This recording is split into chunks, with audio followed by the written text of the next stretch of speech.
ये जो इस वक्त आपको अपनी स्क्रीन पे ये लड़का नज़र आ रहा है, एक बेवकूफ़ सा लड़का, ये मैं ही हूँ। लेकिन आज मैं थोड़ा परेशान हूँ क्योंकि आज मैं अपने चेहरे में वो देख रहा हूँ जो शायद मैंने पहले कभी नहीं देखा। जब भी कोई देखता है तो कहता है कि तेरा रंग क्यों उड़ा हुआ है, लेकिन आज मुझे एक अलग ही रंग नज़र आ रहा है। धीरे धीरे समझ में आ जाएगा। शुरू से शुरू करते हैं। मेरा नाम है चिमनदास रामेश्वर सहाय। चिमन का हिंदी अर्थ होता है जिज्ञासु व्यक्तित्व, यानी कि क्यूरियस पर्सनैलिटी।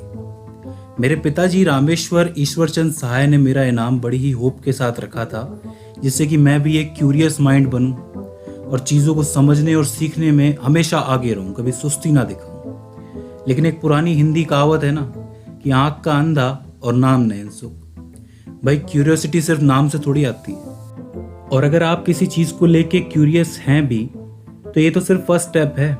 इसके बाद कंसंट्रेशन, कंसिस्टेंसी और बिलीव जैसी चीज़ें भी तो होनी चाहिए।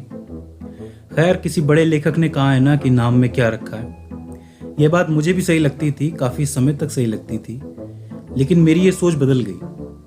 कैसे बदल गई वो भी समझ में आ जाए।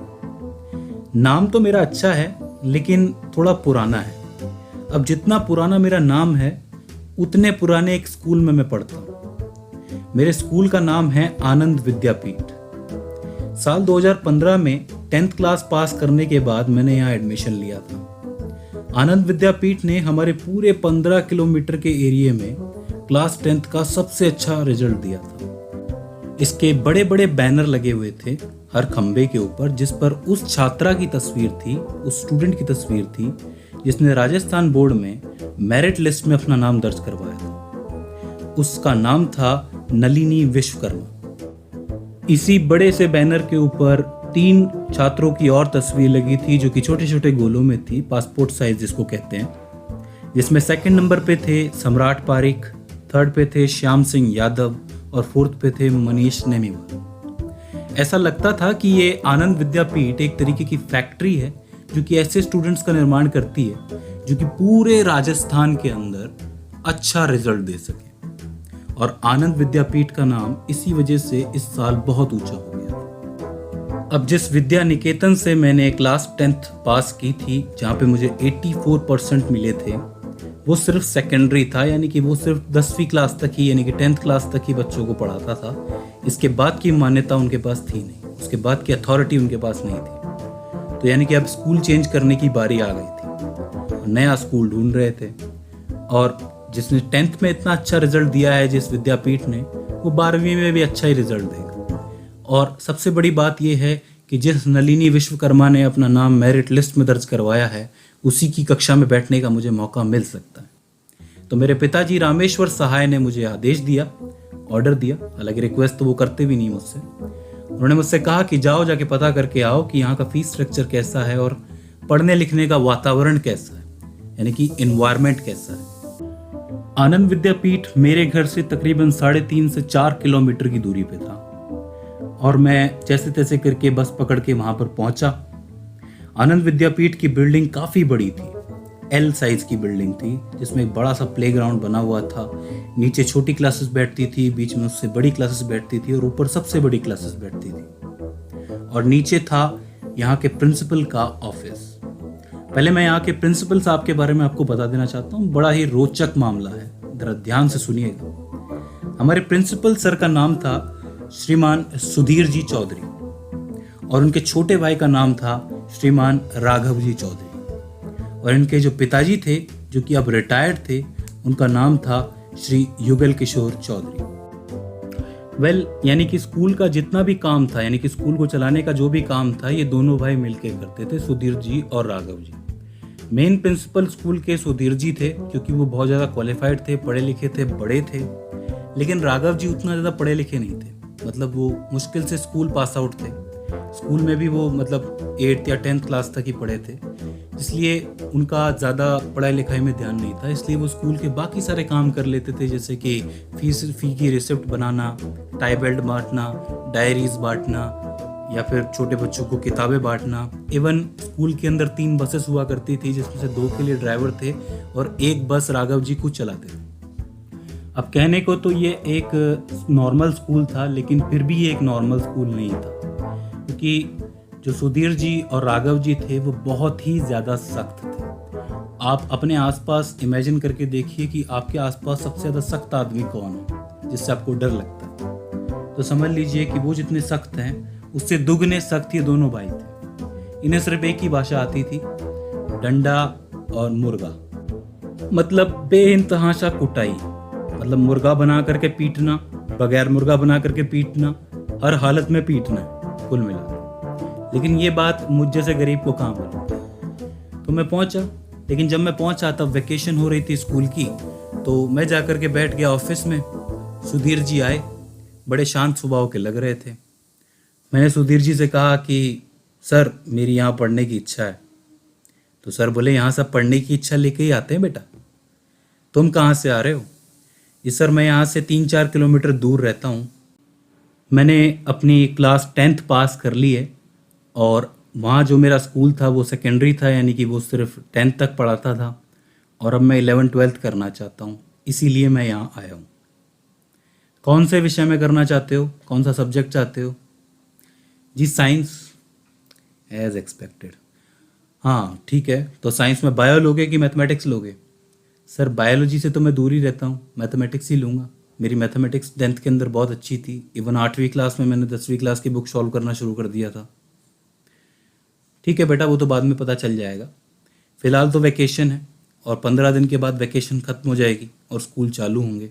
तो आप आकर के 1 दिन 2 दिन का डेमो लो, यहाँ टीचर से आकर के पढ़ो, उसके बाद आप बताओ कि आपका क्या विचार है। ठीक है सर। उस समय तक तो मुझे सब कुछ ठीक ही लग रहा था कि बढ़िया स्कूल, बढ़िया वातावरण, बढ़िया एनवायरनमेंट, सब कुछ अच्छा है, अच्छी तरीके से टीचर से बात भी हो गई, बहुत अच्छी बात है। खैर 15 दिन बीत गए और 15 दिन बीतने के बाद स्कूल शुरू हो गए। महीना जुलाई का शुरू हो गया और मैं 1 जुलाई को वहाँ पहुँचा। अब साहब पहुँचा तो घर के कपड़ों में पहुँचा था, तो सबसे पहले असेंबली लाइन हमेशा की तरह देखा मैंने और काफ़ी सारे बच्चों को बाहर कर दिया गया। इवन ये समझ लीजिए कि नाखून भी ना कटने पर बाहर कर दिया गया। थोड़े से भी नाखून अगर बड़े हैं, थोड़े से बाल अगर बड़े हैं, अगर सॉक्स दूसरे पहन के आए हो, टाई नहीं पहन के आए हो, इवन बेल्ट भी सही तरीके से नहीं है, उसको भी बाहर कर दिया और लेट आने वालों को तो बाहर कर ही दिया। मैंने कहा इतने सारे बच्चे हैं तो शायद उन्हें छोड़ देंगे। तो मैं वहाँ जा कर के असेंबली में खड़ा हो गया। असेंबली पूरी हो रही थी तो एक एक करके लाइन जो है स्कूल के अंदर जा रही थी और इतने में एक बड़ा सा डंडा लेके राघव जी बाहर निकले और राघव जी ने बच्चों को पीटना शुरू कर दिया। ओहो, बहुत बुरी तरीके से पीट रहे थे भाई। बच्चे भी 5वीं का हो या 12वीं का हो, कोई फर्क नहीं। अगर सर थोड़ा तो रुक जाओ। ये देखने के बाद हल्का सा मन के अंदर वो तो उठी थोड़ी सी कि भाई ये क्या है, पहला ही दिन है और पहले ही दिन ये सब कुछ शुरू हो गया। खैर हमारी क्लास जो थी वो 3री मंजिल पे थी, यानी कि 3rd फ्लोर के ऊपर थी, तो हम लोग 3rd फ्लोर पे पहुंचे। अब मैं यहाँ नया था तो मेरा कोई दोस्त तो था नहीं। अब मेरी तरह 25 और लोग थे जो कि नए थे, क्योंकि वो भी सब बैनर देख के आए थे। और जो पहले वाले बच्चे थे जो कि स्कूलों में पढ़ते थे, मतलब स्कूल के अंदर पहले से जो पढ़ते थे, उनमें से कुछ ही लोग आए थे और कुछ लोग आए नहीं थे। तो एक पुराना संस्कृत का दोहा है कि शेर शेरों के साथ रहता है, हिरण हिरणों के साथ रहता है, गधे गधों के साथ रहते हैं। तो मुझे भी मेरे जैसा ही कोई ढूंढना था कि भाई मेरे जैसा ही कोई मुझे मिल जाए, सीधा साधा सिंपल सा आदमी, सिंपल सा स्टूडेंट जिसके साथ में अपने 2 साल निकाल पाऊँ। अब जो छात्र यानी कि स्टूडेंट्स नए आए थे, उन्होंने तो उन स्टूडेंट्स को पकड़ रखा था जो कि टॉप किए हुए हैं, यानी कि सम्राट, श्याम सिंह और मनीष ने भी। क्यों? क्योंकि भाई टॉपर्स हैं, इनके साथ रहना अच्छी बात है। लेकिन पता नहीं मेरा मन नहीं हुआ उनके पास जाने को। लेकिन मेरी नज़र पड़ी मेरी ही क्लास के दरवाजे पे, सामने एक लड़का खड़ा हुआ था। अब ये लड़का जो है, इसके बारे में समझिए कि ये एक पैंट और शर्ट पहनी हुई थी जिसमें शर्ट बाहर निकली हुई थी और ऊपर का जो कॉलर का बटन था वो बहुत टाइटली पहन के खड़ा हुआ था। और उसी के बगल में बिल्कुल उसका कार्बन कॉपी भाई खड़ा हुआ था जो कि हाइट में थोड़ा छोटा था। दोनों के बाल बिल्कुल एक तरीके से एक साथ बना के निकले हुए थे, मतलब साइड में बनाई हुई थी मांग इन दोनों ने। ऐसा लग रहा था कि क्लोन है, एक दूसरे के क्लोन है। तो बस मैं पहुंचा उसके पास। मैं कहा सबसे इंटरेस्टिंग फ़िलहाल मेरे को यही लग रहा है। मैं गया, मैंने कहा भाई साहब क्या नाम है आपका? गुड्डू। है सर? निकनेम नहीं पूछा मैंने आपका, असली नाम क्या है? गुड्डू ही है, आधार कार्ड देख लो हमारा। आधार कार्ड यानी कि हमारे इंडिया में शनाख्ती कार्ड जिसको कहते हैं, मतलब आधार कार्ड। तो मैंने कहा गुड्डू तुम्हारा नाम आधार कार्ड में भी मतलब हर जगह गुड्डू है ना? हाँ गुड्डू है, गुड्डू धाकड़ नाम है हमारा। और तुम्हारा ये भाई, इसका नाम है नीरज। अच्छा, नीरज धाकड़। कहाँ से आए हो? भरतपुर से आए। भरतपुर राजस्थान का एक डिस्ट्रिक्ट है जो कि यूपी के भी करीब है और राजस्थान के भी करीब है। यानी कि आपको यहाँ पर राजस्थान का भी लहजा देखने को मिलेगा, एक्सेंट देखने को मिलेगा, यूपी का भी देखने को मिलेगा। हालांकि भरतपुर का एक अलग ही एक्सेंट है, बड़ी प्यारी जगह है, देखने लायक जगह है। तो हमने कहा कि भरतपुर से यहाँ तक आए हो, जयपुर तक आए हो यहाँ पढ़ने के लिए, तो क्या भरतपुर से यहाँ तक कोई और स्कूल नहीं मिला तुम्हें? बोला स्कूल तो बहुत है मगर रिजल्ट नहीं मिला ऐसा। अच्छा, तो कौन सी क्लास में लोगे एडमिशन? 11th में लेंगे जी, मतलब मेरे साथ ही हो। अच्छा, आप भी 11th में? जी हाँ, मैं भी 11th में एडमिशन ले रहा हूँ। साइंस? साइंस। मैथमेटिक्स या बायो? जी बायोलॉजी। अच्छा, मैं मैथमेटिक्स के अंदर हूँ। और ये तुम्हारा भाई? ये सर अभी 9th करेगा। अच्छा, तो तुम 11th में हो, ये 9th में है। दोनों की अगले साल बोर्ड क्लास होगी। जी, तो किसी से बात नहीं कर रहे हो, यहाँ अकेले अकेले खड़े हुए हो? जी, अभी कोई लगा नहीं बात करने लायक, आपने आके सामने से बात करी है बस, और तो कोई मिला नहीं है। अच्छा ठीक है भाई, अच्छा है, मेरा भी कोई दोस्त नहीं है, तुम्हारा भी नहीं है, आओ दोस्त बनते हैं, और तो क्या। खैर, आपका नाम क्या है? हमारा नाम चिमन है। चिमन? जी हाँ, Chiman Rameshwar Sahay. Nice to meet you Chiman भाई, nice to meet you Guddu भाई। हम दोनों ने दोस्ती कर ली। ठीक है साहब। इतने में ही सामने से टीचर आए और उन्होंने कहा कि चलो क्लास में चलो। अब एक बड़ी सी क्लास के अंदर हम जमा हुए, जिसके अंदर तकरीबन 100 या 120 बच्चे जमा हो गए। उरी दादा, इतना सारे बच्चे, 120 बच्चे साइंस लेके बैठे।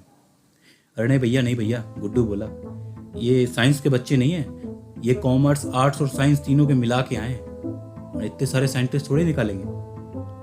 ये भी बात सही कह रहे हो, मतलब ये सारे मिक्स हुए हैं। बोला हाँ जी, पहला ही दिन है ना, आज थोड़ा सा काउंसलिंग करेंगे यहाँ के टीचर, पहले दिन तो चलता है नहीं। मैं कहा सही कह रहे हो। इतने में सामने से भाई साहब आए, हमारे फिजिक्स के टीचर। जी हाँ, अब जो मामला है काफ़ी इंटरेस्टिंग है। हमारे फिजिक्स के टीचर का नाम था शेखर जी, और ये वो थे जो कि इंजीनियरिंग करने के बाद गवर्नमेंट जॉब की तैयारी कर रहे थे, और हमारे यहाँ फिजिक्स भी पढ़ा रहे थे, क्योंकि फिजिक्स से दूर नहीं रहना चाहते थे। बड़े ही इंटरेस्टिंग आदमी थे।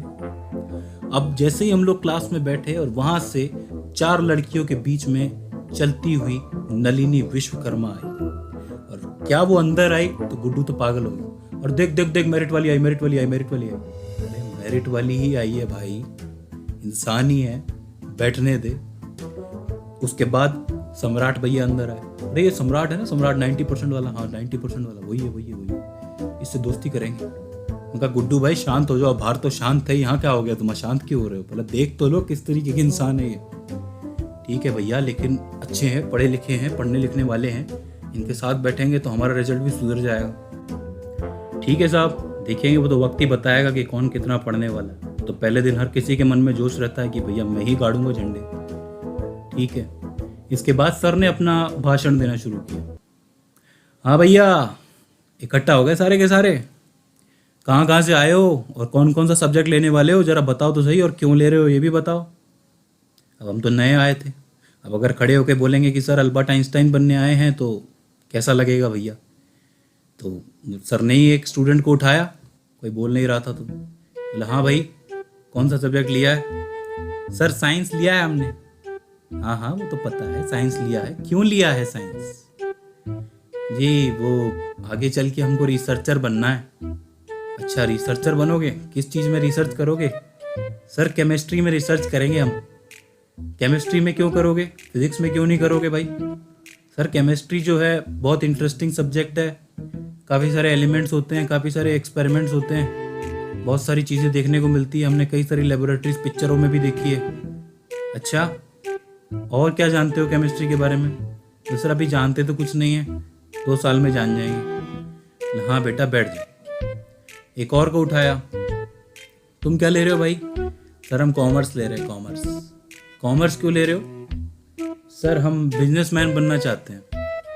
अच्छा बिजनेसमैन, इस क्लास में बैठ के बिजनेसमैन बन जाओगे तुम? नहीं सर, लेकिन बिजनेस के कुछ बेसिक्स तो सीखने को मिलेंगे ना। बोला हाँ अच्छी बात है, अगर तुम ऐसी सोच रखते हो तो बैठो फिलहाल नीचे। फिर आया हमारे गुड्डू भैया का नंबर, गुड्डू भैया को उठा दिया। ए तुम उठो। हम उठे? हम? हाँ तुम ही उठो, तुम्ही को कह रहा हूँ। बोलो क्या लिया है तुमने? सर साइंस लिया है। अच्छा साइंस लिया है, मैथमेटिक्स लिया है कि बायो लिया है? बायोलॉजी लिया है सर। अच्छा बायोलॉजी क्यों लिया है भाई, क्या करोगे बायोलॉजी लेके? सर हम डॉक्टर बनेंगे, डॉक्टर। अच्छा तो एमबीबीएस करना चाहते हो? बोला हाँ सर एमबीबीएस करेंगे, नहीं तो नर्सिंग कर लेंगे, कुछ तो कर ही लेंगे क्योंकि हमें इसी लाइन में आगे बढ़ना है। बायोलॉजी में इंटरेस्ट है?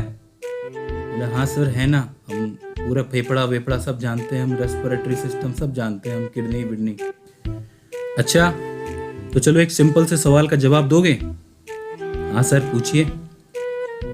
अगर इंसान अपने दिमाग में टेंशन लेता है, तनाव पाल के चलता है, तो उसको अटैक हार्ट में क्यों आता है, दिमाग में क्यों नहीं आता? अरे सर ये तो कभी सोचे नहीं। हाँ यही तो सोचना है कि क्यों आता है अटैक हार्ट में, जब दिमाग में क्यों नहीं आता है। सारी चीज़ें तुम्हें आगे चल के पढ़नी है। अच्छा ठीक है सर, ध्यान रखेंगे, बैठ जाओ अब। ठीक है, अब ये सब चल ही रहा था कि मेरा नंबर आता, लेकिन उससे पहले एक आवाज़ आई क्लास के अंदर, और ये आवाज़ थी टॉपर नलिनी विश्वकर्मा की, जिसमें उन्होंने पूछा कि सर ये कलेक्टर कैसे बनते हैं। यानी कि उनसे पूछा जाए सवाल कि आपने कौन सा सब्जेक्ट क्यों लिया है, उससे पहले उन्होंने पूछ लिया कि कलेक्टर बनने का क्या प्रोसेस है। अब चूंकि टॉपर ने पूछा है तो सब मगन होकर के ध्यान से सुनेंगे कि भाई कलेक्टर का टारगेट है इसका। तो अच्छा तो मेरे को गुड्डू बोला कलेक्टर बनेगी, कलेक्टर बन भी सकती है, इसका तो मेरिट आई है, देखना बन जाएगी है, देखना इसी के इलाके में हम डॉक्टर बनेंगे, क्लिनिक खोलेंगे अपना। हाँ हाँ रुक जा, पहले देखने दे क्या बोल रही है। बेटा कलेक्टर बनना चाहते हो आप? जी सर। तो कलेक्टर के लिए तो बेटा आपको यूपीएससी देना पड़ेगा। सर ये तो मुझे भी पता है, लेकिन आप ये बताइए कि अगर मैं साइंस मैथ में लेती हूँ तो मुझे क्या हेल्प करेगा ये कलेक्टर बनने के लिए, मतलब इस क्लास की कितनी नॉलेज मुझे हेल्प कर सकती है? तो बेटा देखो कलेक्टर तो ज्ञान का सागर होता है, उसके लिए तो सभी ज़रूरी है, क्या साइंस क्या मैथ क्या जीके क्या कुछ सारे सब्जेक्ट ज़रूरी है। तो अब आपको ध्यान से सारे सब्जेक्ट पढ़ने हैं जिससे कि आप अच्छे कलेक्टर बन सको। देखो ऐसे पूछते हैं सवाल, ये नहीं है कि मैं पूछूं तब जाकर के तुम जवाब दो। रिसर्चर ने डॉक्टर ऐसे सामने से पूछो कि तुम्हारी भी कोई इच्छा होनी चाहिए। जी सर, सबने जवाब दिया। ठीक है साहब, अच्छी बात है, पहला लेसन मिल गया कि हाँ खुद सवाल पूछना आना चाहिए। तो हिम्मत करके मैंने भी खड़े होके सवाल पूछ लिया। सर, हाँ बोलो। सर ये मंगल ग्रह पे कैसे जाते हैं, मार्स पे कैसे जाएंगे? अब ये बात सुन के 2 सेकंड तक तो क्लास में शांति छा गई और अगले 2 मिनट तक लोग हंसते रहे। अरे रुक जाओ, कुछ पूछ रहा है वो। हाँ बोलो, तुम मंगल ग्रह पर जाना चाहते हो? जी सर। अब सर मेरे सवाल का जवाब देते ही कि उससे पहले ही सुधीर जी सर यानी कि हमारे प्रिंसिपल साहब क्लास के अंदर आ गए। हाँ भाई क्या चल रहा है? नहीं सर कुछ भी नहीं, यही सवाल जवाब चल रहे हैं कि क्यों सब्जेक्ट लेना चाहते हो, क्या करना चाहते हो। अच्छा हाँ, और एक सवाल आया है। क्या सवाल आया है? कि मार्स पे जाने के लिए क्या करना होगा।